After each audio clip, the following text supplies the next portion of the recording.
Good morning, Dan and Amy. With the eve of the Arizona primary, it seems like a good time to recall the specific problems related to illegal immigration.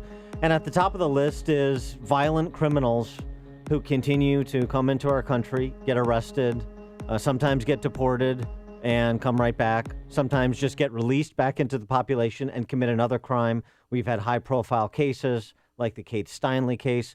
We played on Friday an exchange between Nebraska Senator Ben Sasse and ICE Director Sarah Saldana about a vehicular homicide in Nebraska. And now ICE and local police don't know where that individual is who is in this country illegally. And I want to go back because this show has what most shows don't, which is institutional memory. Ted Cruz and that same ICE Director, Sarah Saldana, last July, talking about the number of violent criminals, just violent criminals, that are released each year in this country that are here illegally. Ms. Saldana, I want to note that your testimony here, when I ask you how many criminals ICE released in 2013, you were off by a factor of 3. You said 30,000. The correct answer is 104,000. There were 68,000. 104,000.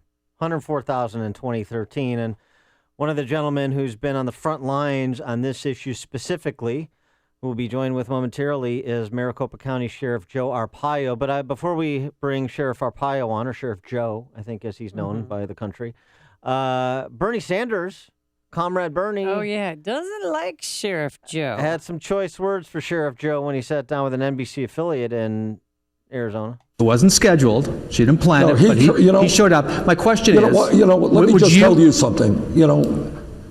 What Joe Arpaio is doing is an outrage. My wife went to look at the so-called tent city, which is something that should not exist. The fact that he crashed her meeting is, to me, very, very wrong, not something that he should have done. All right. And now we'll give... so did he crash the party? Is this a new party crasher here? Sheriff Joe in his tent city an opportunity to respond. Sheriff of Maricopa County, Arizona, Joe Arpaio. Sheriff Joe, thanks so much for joining us. Appreciate it. Yeah, what's he saying? I can't crash my own airplane? I run the jails. I mean, I can't even go into my own jails. I mean, that's ridiculous. It's strictly politics. Forgot to say that he said... Bernie said that I'm picking on people, but I don't have the power to fight back. And then this is very, very strange. He said when he's elected president, he'll have the power. And then was it a threat? Then he says, "Watch out, Joe." Well, what does that mean? Watch out, Joe. What is he talking about? I went in there. She was in front of my jail, my tent city jail. I was right down the street. I happened to approach her. She's a very nice lady. Start making some allegations about the heat. I invited her in. She agreed to come in, and she talked to the inmates. She could say whatever she wanted. I answer all her questions, except when she went into a civil lawsuit pending. So that's that.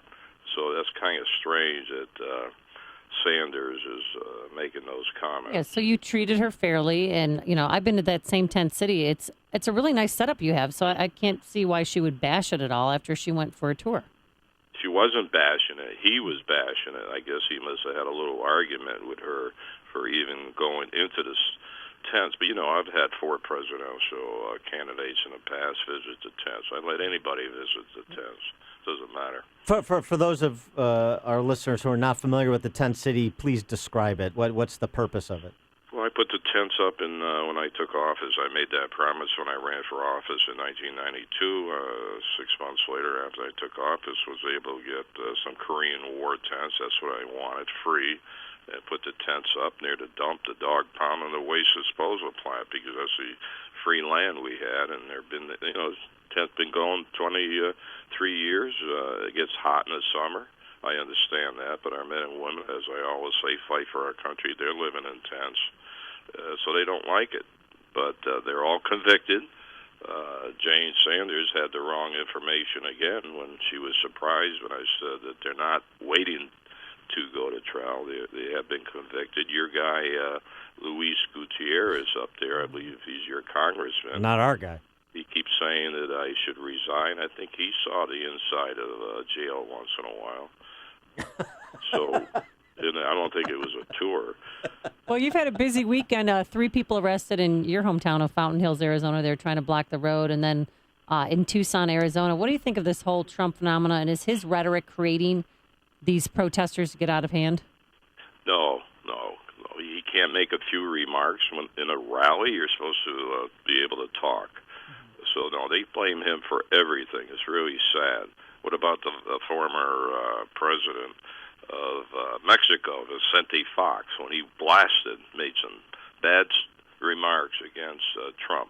Where was the uproar in our country when he allowed someone else to make those, remarks on someone running for presidency? There's a double standard here. Everybody knows that. That's why Trump is going to win.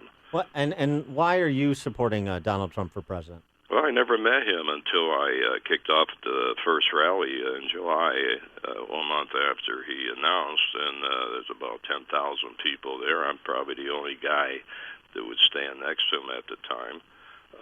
But I like what I saw. I had gut feelings on people. I've supported many people running for president and campaign manager honorary for 2 of them. So I think I know a little about how people have campaigns when they were running for president. So my gut just tells me he's the right person for the right time. And I've done introductions of him at least 6 times. I endorsed him 6 weeks ago in Marshalltown, Iowa, and I was with him at my hometown this weekend, Fountain Hills, Arizona, where some demonstrators try to block thousands of people from going into the rally, but I took care of that. I happen to be the law enforcement guy for that town, too. They contract us, and locked up 3 people, and the rally continued, and it was a great, great rally, and he got his message across. I believe over 20,000 were there. In fact, I could even see my house from there. That's how close I was. Now, Sheriff Joe, did you personally arrest those 3? No, I didn't personally. Yeah. No. I had a lot of deputies there to take care of business. We were not going to stop that rally like they did up in Chicago. No way. If I had to bring an army down there, I would have done it. And I think, Sheriff Joe, too, I think your endorsement pushed Scott Baio over the top to endorse Donald Trump, too. I mean, you and Scott Baio, you and Chachi are Charles in charge. How about that? Who was that? Exactly. That's the correct answer. Fonzie's cousin on Happy Days. Yeah. All right. So when you in your jail, I want to explain. You would explain it better about how anyone who's there illegally and has been arrested is in a separate unit than the American citizens. But once they're released, you hand them directly over to ICE, and how does it work? This is a good question. You mentioned Cruz, and I for 18 months, every month, I've been taking statistics in the jail. Those violating the state local laws, but they come into the jail and they happen to be here illegally, over 8,500. Every month, the media will not talk about it. And those 8,500 we turned over to ICE, immigration, to be deported. Over 3,000 have come back to the same jails that I run. This one guy came back 24 times. That's a big story. They keep talking about 160 murders were released. What about what I'm talking about? That proves, I got the stats. This isn't just talk by politicians. So that's sad. Either they're going across the border and keep coming back, which I doubt, 22 times. No, they're being let out on the streets. And then they commit other crimes and keep coming back. So I think that's a very sad situation right now that nobody will face. All right. He is Sheriff Joe Arpaio, of course, the sheriff of Maricopa County, Arizona. And Sheriff Joe, a prediction on tomorrow's election? Well, of course, it's going to be Trump. Come on. There you go. All right, come on. Sheriff Joe Arpaio, thanks so much for joining us. Appreciate it. Thank you. And he joined us on our turnkey.pro answer line. Hey. You've made the switch, and it feels so good.